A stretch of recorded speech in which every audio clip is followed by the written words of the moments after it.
Hey guys, నేను మీ భద్రాన్ని మరొకసారి కొత్త అడుగుతా మీ ముందుకైతే వచ్చాను. వైఎస్ఆర్ చేయూత అర్హులైన వాళ్ళందరికీ 18,750 అనేది కొత్త డేట్ అయితే ఇవ్వడం జరిగింది. నిన్న క్యాబినెట్లో తీసుకున్న నిర్ణయం ప్రకారం ఇంతకుముందు ఫిబ్రవరి 5వ తేదీ వైఎస్ఆర్ చేయూత రిలీజ్ చేస్తామని అయితే చెప్పాము. కానీ ఇప్పుడు డేట్ అనేది ఎక్స్టెన్షన్ చేశారు. ఆ రోజు ఏ రోజు, ఇకపోతే మాకు పెన్షన్ వస్తుంది, మేము వైఎస్ఆర్ చేయూతకి ఇనెలిజిబుల్ అని మాకు సచివాలయంలో లిస్ట్ అయితే వచ్చింది. అలాగే ఇప్పుడు మేము కొత్తగా అప్లై చేశాము, మాకు పెన్షన్ అనే కారణం ఉందనే ఉద్దేశంతో మాకు చేయూత రాలేదు.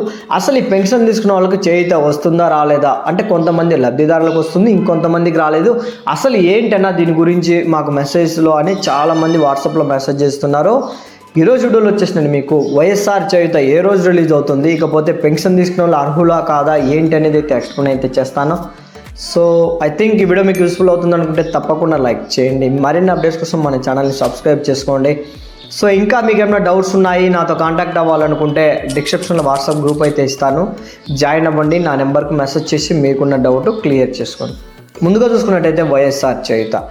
సో యాక్చువల్గా మనకి ప్రీవియస్ ఇయర్స్లో ఎవరైనా సరే పెన్షన్ తీసుకున్నా కానీ వైఎస్ఆర్ చేయూత వస్తుందని అయితే ఒక అప్డేట్ అయితే ఉంది. ఆల్రెడీ చేయూత కూడా వచ్చింది. కానీ ఇప్పుడు మనకి ఫైనల్ ఎలిజిబుల్ లిస్ట్ అయితే రాలేదు. ప్రాథమిక అర్హుల జాబితాలో ఏమొచ్చింది, మీరు పెన్షన్ తీసుకుంటున్నారు కాబట్టి మీరు ఇనెలిజిబుల్ అని అయితే పరిగణించడం జరిగిందని అయితే చాలా మందికి అయితే వచ్చింది. ఇలా ఎవరైతే అనర్హులని అయితే వచ్చిందో వీళ్ళందరికీ ప్రజెంట్ గవర్నమెంట్ నుంచి వచ్చిన మెసేజ్ ఏంటంటే, మీ పేర్లన్నీ మేము ఫైనల్ లిస్ట్లో అప్డేట్ అయితే చేయడం జరుగుతుంది, అంతవరకు వెయిట్ చేయండి అని అయితే జస్ట్ ఒక నార్మల్ మెసేజ్ అయితే వచ్చింది.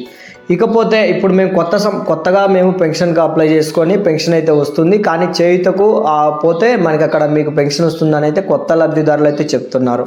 సో కొత్త వాళ్ళకి ఈ సంవత్సరం నుంచి మేము ఇనెలిజిబుల్గా పరిగణించడం జరిగిందని మనకు ఒక నోట్ మెసేజ్ అయితే రావడం జరిగింది. నేను మీకు ఇటు సైడ్ మెసేజ్ కూడా చూపిస్తాను. సో ఇప్పుడు క్లారిటీగా గుర్తుపెట్టుకోండి. పెన్షన్ తీసుకున్న వాళ్ళు 3 రకాలు ఉంటారు. ఒకటి వచ్చేసి గవర్నమెంట్కి సంబంధించి పెన్షన్ తీసుకున్న వాళ్ళకైతే వాళ్ళకి రాదు. ఇకపోతే మనకి విడో పెన్షన్, అలాగే మనకి ఫైనల్గా చూసుకున్నట్టయితే వికలాంగుల పెన్షన్, ఈ 2 పెన్షన్ తీసుకున్న వాళ్ళకి 99% వైఎస్ఆర్ చేయూత వచ్చే అవకాశం అయితే ఉంది. ఎందుకంటే ప్రీవియస్ ఇయర్స్లో కూడా మనకి వైఎస్ఆర్ చేయూత అయితే పెన్షన్ తీసుకున్న వాళ్ళకైతే వచ్చింది. కానీ ఈ సంవత్సరం వీళ్ళ పేర్లు అయితే హోల్డ్లో పెట్టడం జరిగింది. దీని గురించి మరింత సమాచారం అయితే వస్తుంది. ఖచ్చితంగా నేను మరొక వీడియో అయితే చేస్తాను.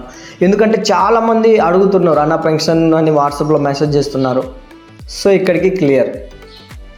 చేయూత ఎస్సీ, ఎస్టీ, బీసీ, మైనార్టీ వర్గాలకు సంబంధించి అర్హులైన వాళ్ళకి 40 సంవత్సరాల నుంచి 60 సంవత్సరాల మధ్య ఉన్న వాళ్ళకి రీసెంట్గా ఈకేవైసీ అయితే అయిపోయింది. అలాగే లిస్ట్ కూడా అప్డేట్ అయితే చేయడం జరుగుతుంది.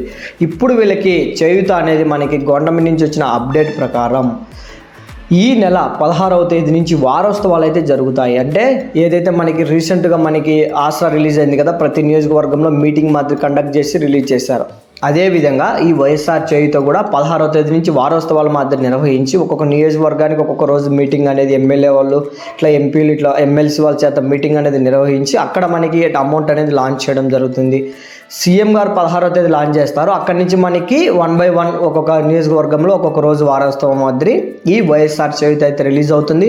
ఇది ఫ్రెండ్స్ ఇవాళ అప్డేట్. ఈ వీడియో మీకు నిజంగా యూస్ఫుల్ అవుతుంది అనుకుంటే కామెంట్లో లైక్ సింబల్ కానీ హార్ట్ సింబల్ కానీ ఇవ్వండి. అన్యూస్ఫుల్ అయితే డిస్లైక్ చేయండి. మరిన్ని అప్డేట్స్ కోసం ఛానల్ సబ్స్క్రైబ్ చేసుకోండి. జై హింద్.